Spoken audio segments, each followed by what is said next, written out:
to Sounding Board. This is a weekly community television program completely produced by club members of Seroptimist International of Novato.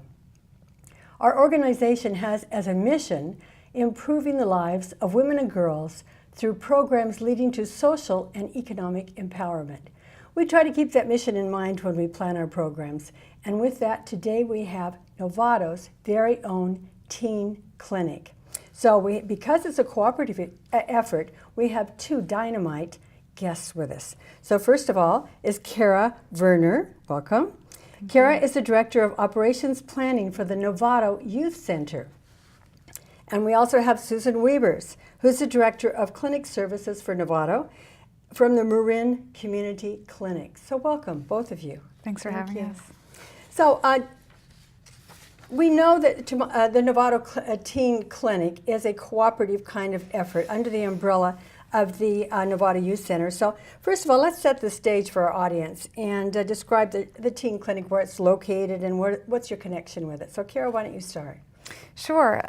So the Teen Clinic is located inside of the Novato Wellness Center. And the Novato Wellness Center is in the downtown shopping center next to Lucky's Supermarket on Grant Avenue. So it's right in the L of the shopping center. And the space is also collaborative in that different organizations rent it at different days. But the Teen Clinic happens every Monday from 1:30 to 5 o'clock. Monday, one day a week then, huh? One day a week, 1:30 to 5 o'clock. And then what's really great about the partnership is that Marin Community Clinics, so we partner with Marin Community Clinics to put on that teen clinic, but then Marin Community Clinics also rent space there on Tuesdays and Thursdays. So you can have follow-up visits and make appointments, and they're already familiar with the space. Good, okay. And Susan, can you add to that about the collaborative effort of different organizations? Well, especially yours. Right. We send over a nurse practitioner and a medical assistant and a front office receptionist to kind of help the clinic go. It's on a drop-in basis, so teens do not need an appointment. They can just drop in. And we start with all new patients, or if they haven't been there for 6 months, they go through a screening that's just looking for any kind of depression or sadness, substance use. And we have counseling right there on site through Novato Youth Center that is able to immediately talk with them if they need any kind of support. So give us an idea of how long has the teen clinic been there? Since 2006, I think. Yep, I think it was October of 2006 that it opened. And why did it open up? A need to have these services available in Novato. Back before that, there was a Planned Parenthood that actually was able to support medical sensitive services, pregnancy tests, birth control, sexually transmitted infection, screening and treatment. And Planned Parenthood left, and there was this void. And the teens in Novato found it challenging to get to San Rafael, where these services were available, in a confidential setting to where teens felt comfortable accessing.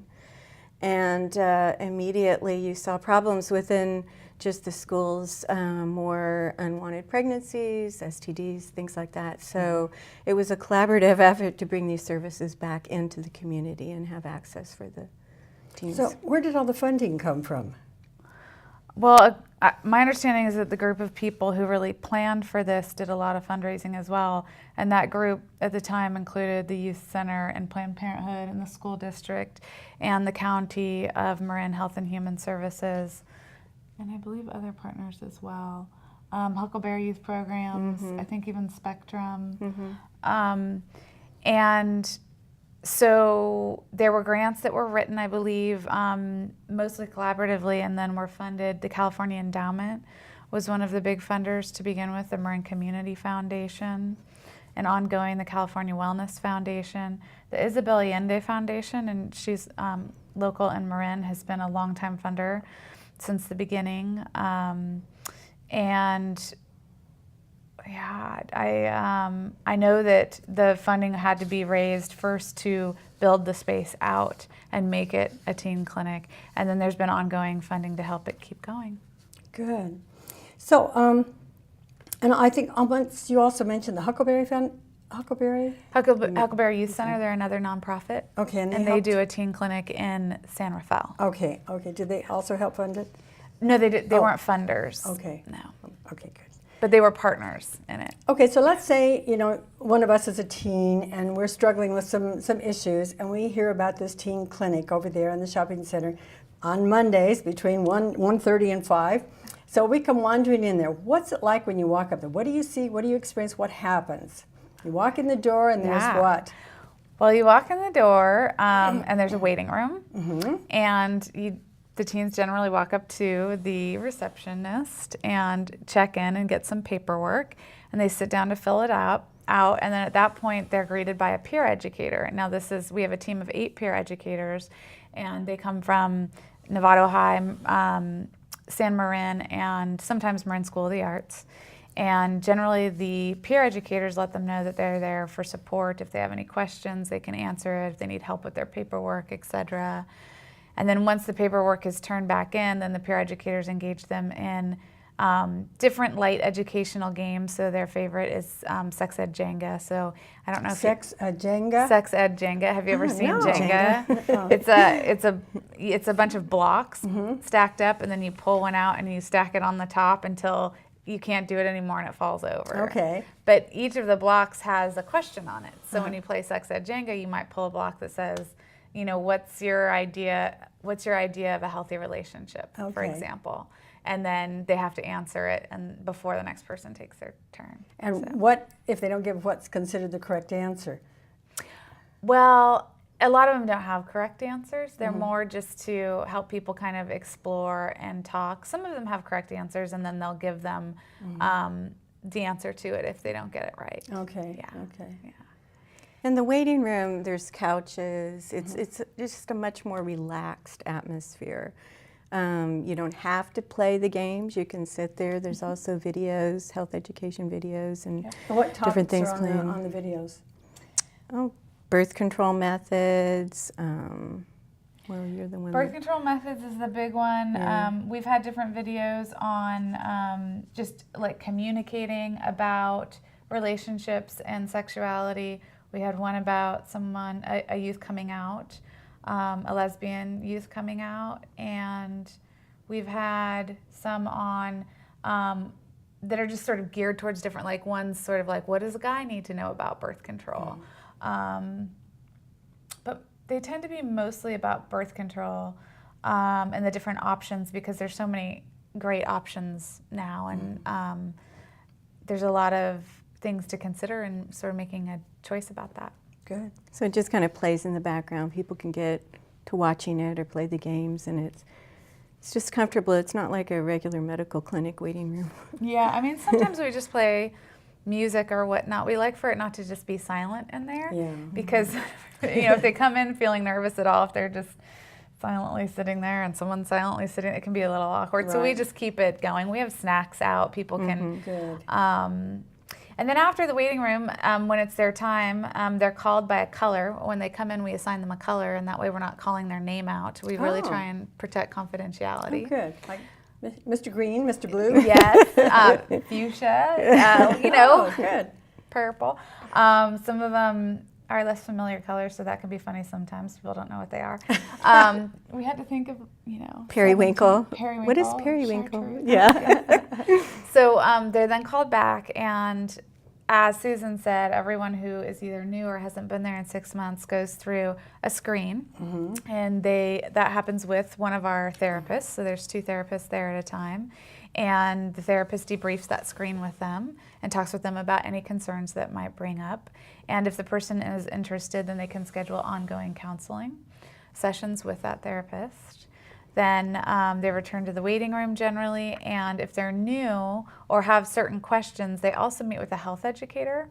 And the health educator talks with them about a lot of the same things that the nurse practitioner does, but she can really spend a lot of time, like really going through the options, helping them think it through. And a lot of times, teens are young and B, it may be the first time they're ever hearing this and really considering it. So it always takes a little more time the first time. To absorb things. Yeah, to really think about it. And so she'll kind of walk through with them. We're also checking on their relationship status and seeing if there's any concerns around that.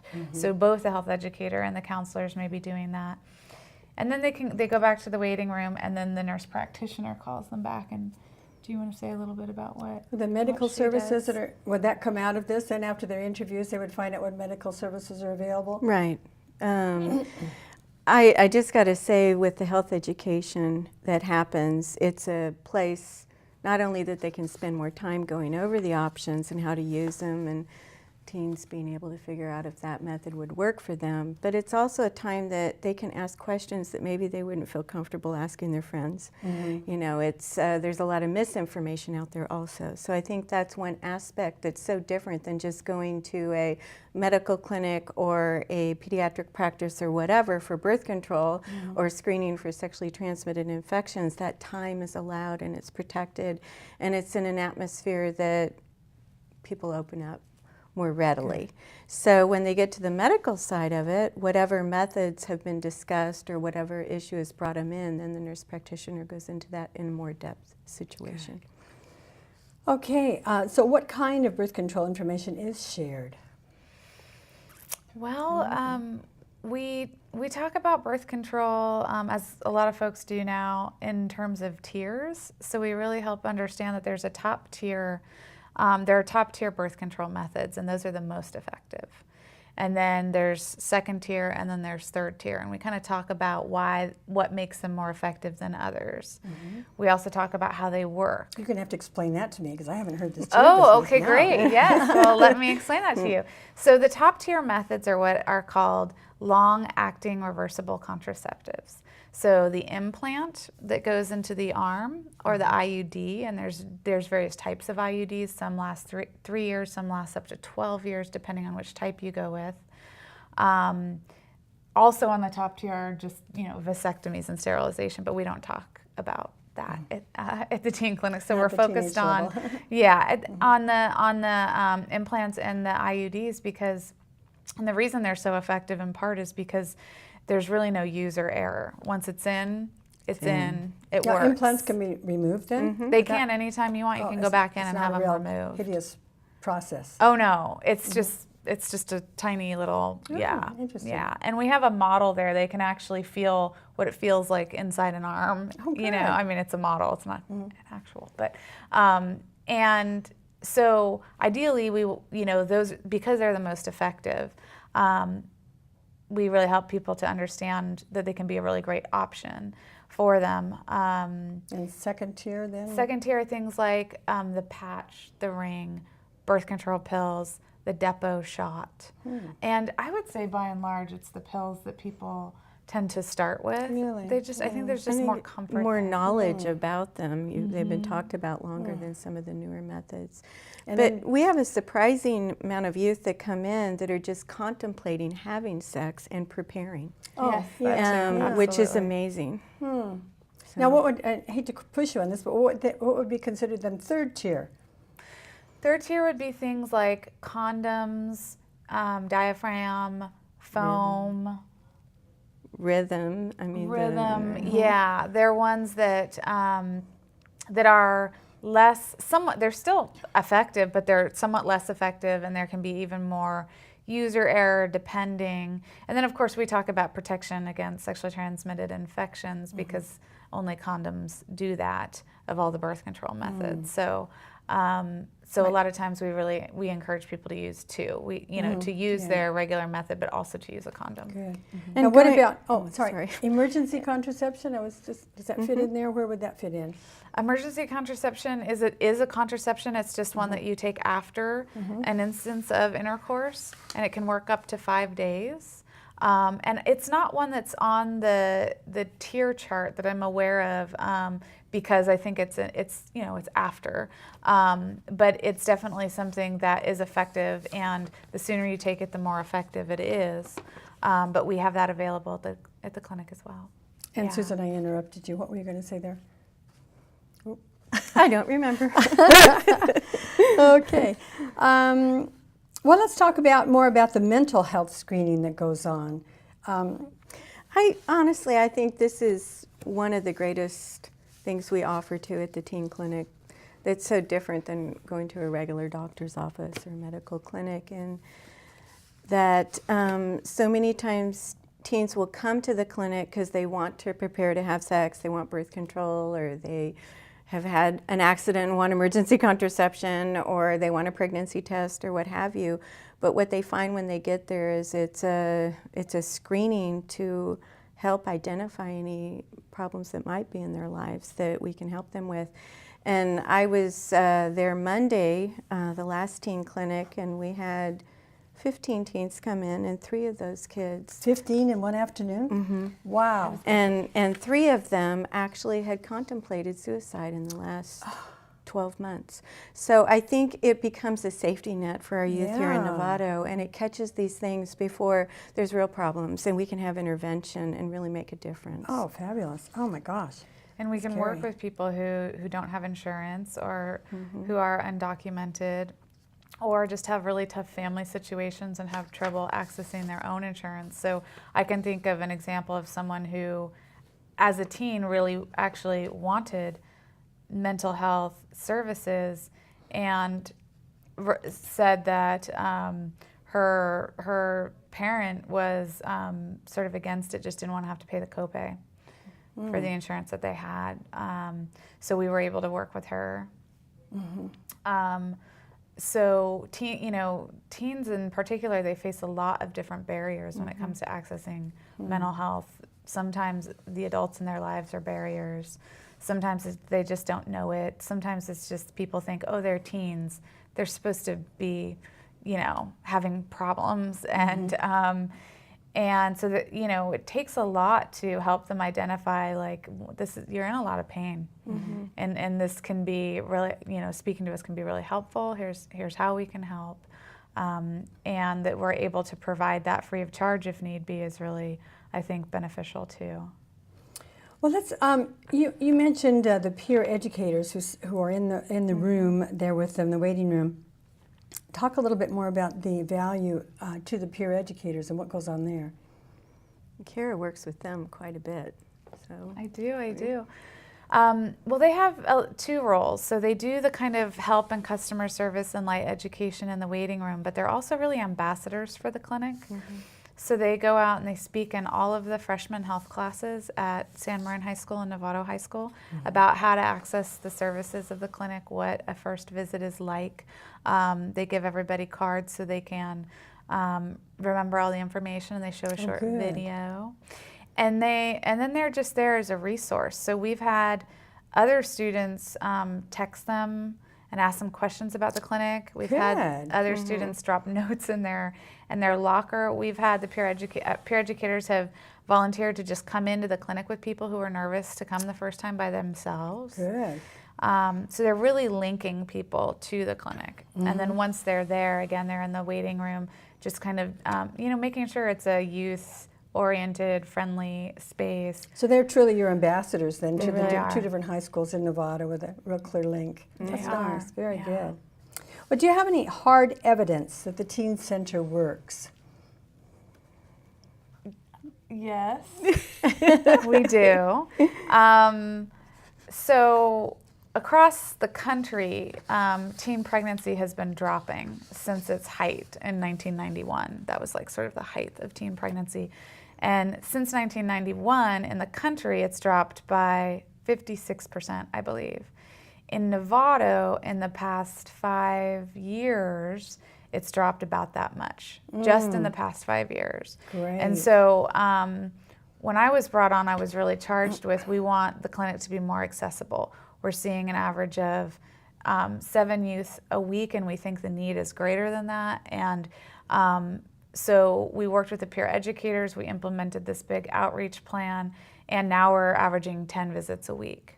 So while I can't say definitively that our services together or our health education in the high schools was the exact and only reason that teen pregnancy has dropped so much in Novato, and actually I should say teen births have dropped so much.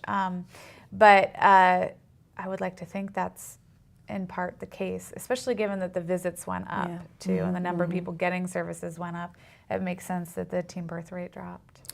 So do you work with the parents while the kids are coming in? No, we don't. We work with the teens.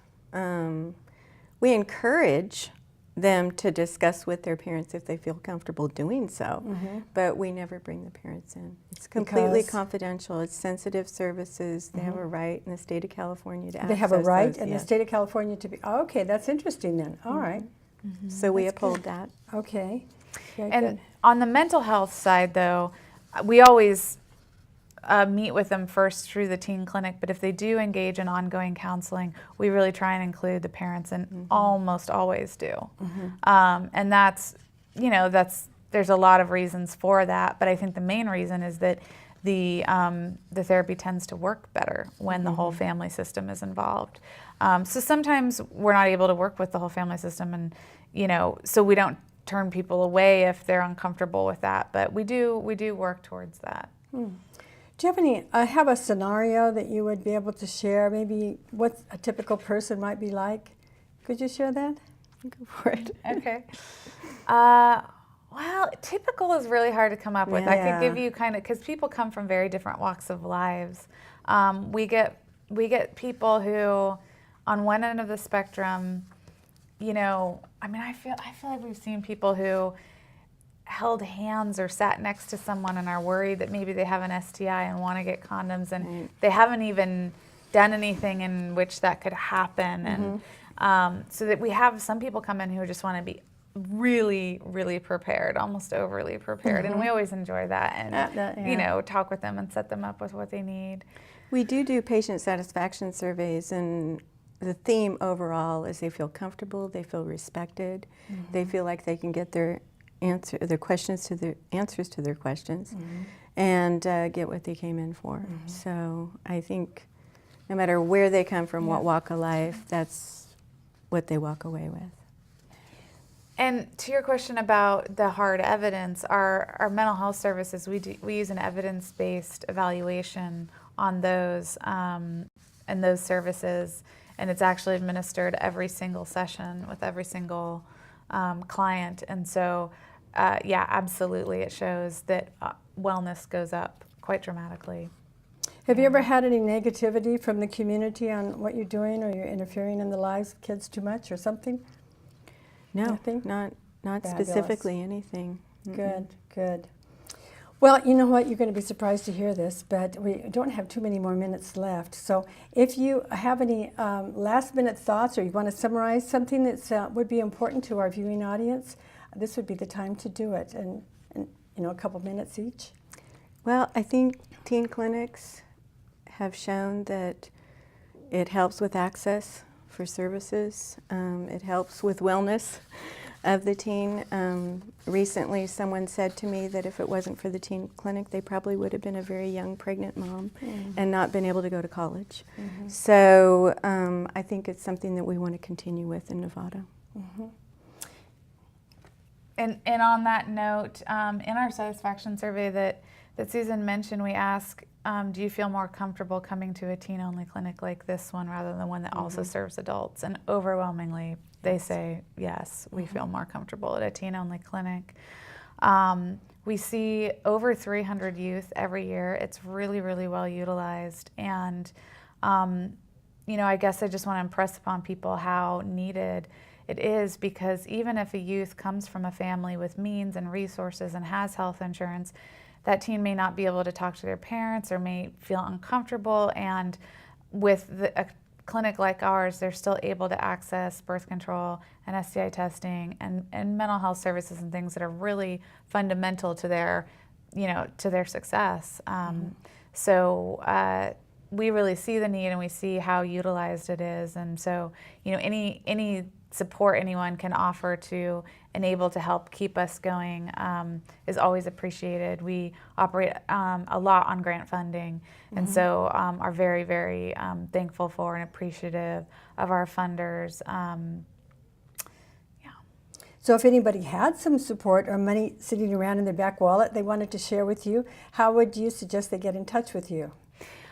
They could contact us through the website at the Youth Center. So again, we're a program of the Novato Youth Center. Which is, you want to spell that out? We'll have it go across the screen as well. Sure, it's just www.novatoyouthcenter.org. We also have a Facebook page. For the teen clinic, it's facebook.com/Novato Wellness Center. Yeah, and all our information is on there, and they can just Google And us. would they look us earmark up. it then definitely for the teen clinic, and if otherwise it would go to the Novato Youth Center, and you might not know. It was- Sure, yeah. They could just note that that was for the teen clinic. Good. So you sort of co-manage this thing. Is that the idea? We do. That's great. Yeah. And we're really, if I could just add real quickly, Maureen Charitable Foundation is another Good. foundation who has done a lot of really consistently supporting the mental health services for adolescents. So. And you have a telephone number where somebody could reach you if they had any questions? Yes, that number is 415-898-1100. Good. 1100? 1100. Good. Yeah. Okay, good. Well, thank you both. This is just such a vital program here in Novato, and we're so proud to have one of our own here in Novato. I guess, what is it, just one of two in the whole county? There's actually, yes, well, one of two main ones, and then they've just started one day a month in San Geronimo. Oh. Well, thank you both very much for being here, and thank you for all the work that you're doing in our community. It's wonderful. Thank you. And I want to thank Patricia Hess for being our director today, and Mary Musanti for being the floor manager, and Leon Johnson, our technical manager. We also want to thank the Buck Institute Research on Aging for allowing us to use their beautiful studio. And thank you, most of all, the viewing audience.